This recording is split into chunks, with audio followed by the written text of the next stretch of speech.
In this video, you're going to practice your listening comprehension skills with slow, natural English. If you're an intermediate English learner who thinks that textbook English is too formal or unrealistic, but videos and podcasts for native speakers are too difficult or too fast right now, then this lesson is for you. This will be a casual podcast-style lesson about an everyday topic. This is a great way to learn real-life vocabulary in context while learning something new about life and culture here in the United States. You can watch this video with or without subtitles. And remember, you can change the speed of the video. This lesson also comes with a free PDF with a full transcript and a breakdown section with key vocabulary words and expressions. So when you see a box like this, you know that you can find an explanation and more examples in the PDF. You can find the link in the description below this video. So relax, get a snack or a drink, and let's get started. For many people in the US, our lives have become a cycle of just going to work and coming back home. Maybe with an occasional trip to the grocery store or the doctor's office. I want you to think of a place where you can spend time that's neither at home nor at work. A place where you can relax, hang out with friends, or just be around other people. Where is this place for you? Where do you go to meet new people or connect with people you already know? Maybe you don't really have a place like that. And if that's the case, you're not alone. So I'm really interested in sociology, which is basically the science of how people live and interact in groups. And the other day, I was reading an article online about a popular concept in sociology called third spaces. A third space is a public place where people can meet and socialize informally. So this is a social environment that exists outside of the first space, which is at home, and the second space, which is at work. Common examples of third spaces include a local coffee shop, the library, the mall, the park, etc. Third spaces are really important because they give us a sense of community. This is the feeling that you're part of something bigger. It feels good to belong to a group of people who respect and support each other, right? Well, unfortunately, times have changed and these places are slowly disappearing across the US.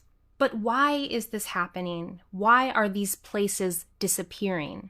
And how is this affecting our communities and our lives?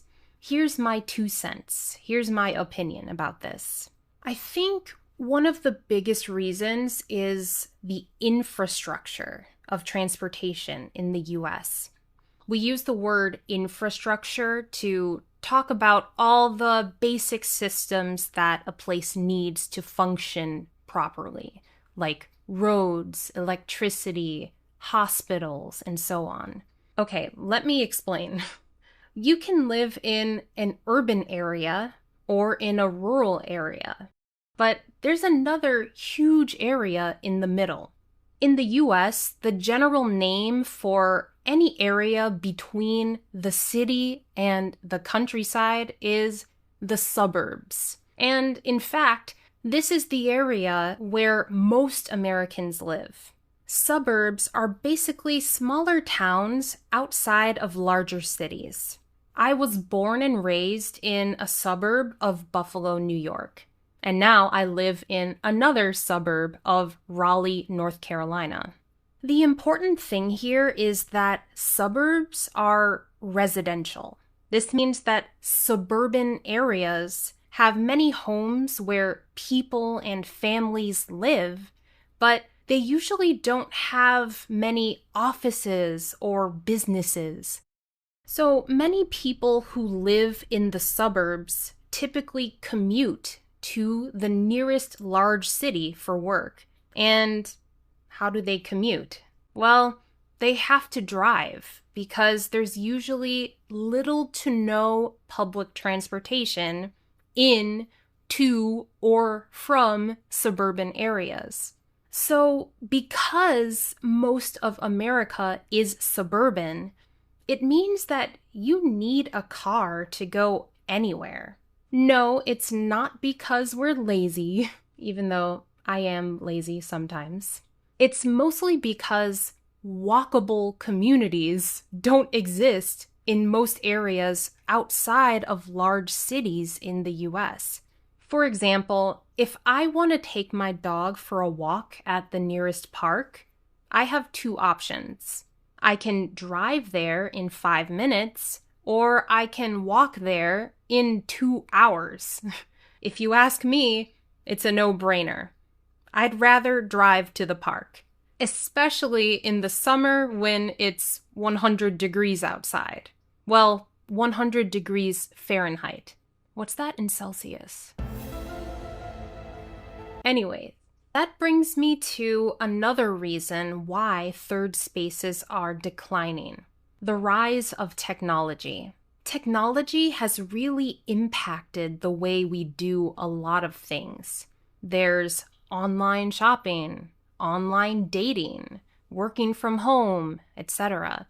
And this has many pros and cons. The biggest pro or advantage is that we can communicate with anyone, anywhere, anytime. We're living in a time of instant entertainment. We can watch any movie or TV show, read any book, or play any video game we want with the click of a button. And as a result, many of these things have become individual activities for many people, myself included. Honestly, I can't remember the last time I went to the movies. Maybe 2021? I don't know. By the way, when Americans say the movies, this is a casual way to say a movie theater. So you go to the movies. Plus, the price of snacks at the movies is ridiculous. So, because of technology and infrastructure, people are less likely to visit third spaces to socialize, and they're more likely to stay at home. The question is, how does this affect us?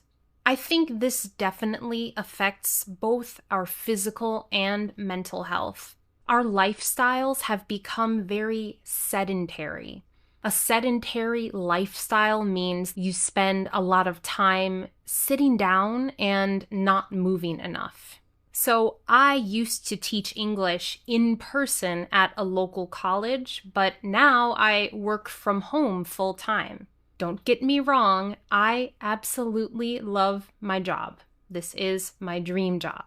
But I spend a lot of time sitting down in front of the computer, which is really bad for my health.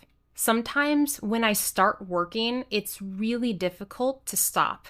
I have to make a conscious effort to take a break, stand up, drink some water, call my parents, basic things. Mom and Dad, if you're watching this, I promise I'll call you later. Also, for some people who always stay at home, the internet is the only way to socialize or communicate with others. And sure, there are many great communities online, like here on my channel, but the quality of most online interactions is never the same as in-person connections. Okay, I'll teach you some slang. Has anyone ever ghosted you online?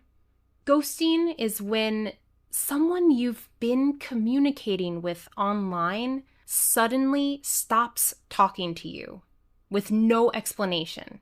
They completely disappear like a ghost. It's probably much easier to ghost someone online than to ghost someone in person, right?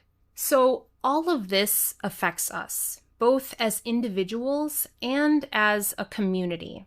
Public places like libraries and parks are also places where people meet for special events or to discuss local issues.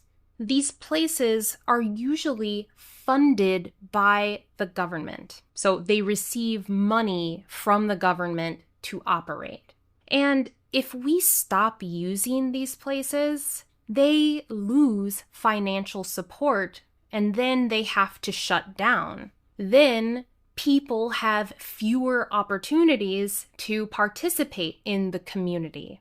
This becomes really dangerous because if people stop participating, then people don't feel connected to their community. And ultimately, they stop caring about their community. Okay, so what's the solution to all of this? What can we do? Well, I don't know. I'm not an expert, but I think one small thing we can do is to support our local businesses and try to spend a little more time there. In fact, after I read this article, I decided to go to my local library. And I spent a few hours there working and writing this video. So you can say thank you to the library for this lesson. Communities around the US are finding creative ways to reclaim third spaces. One of my favorite examples of this is the idea of a community garden. This builds a sense of community, and you also get all of this delicious, healthy food. It's a win-win situation for everyone.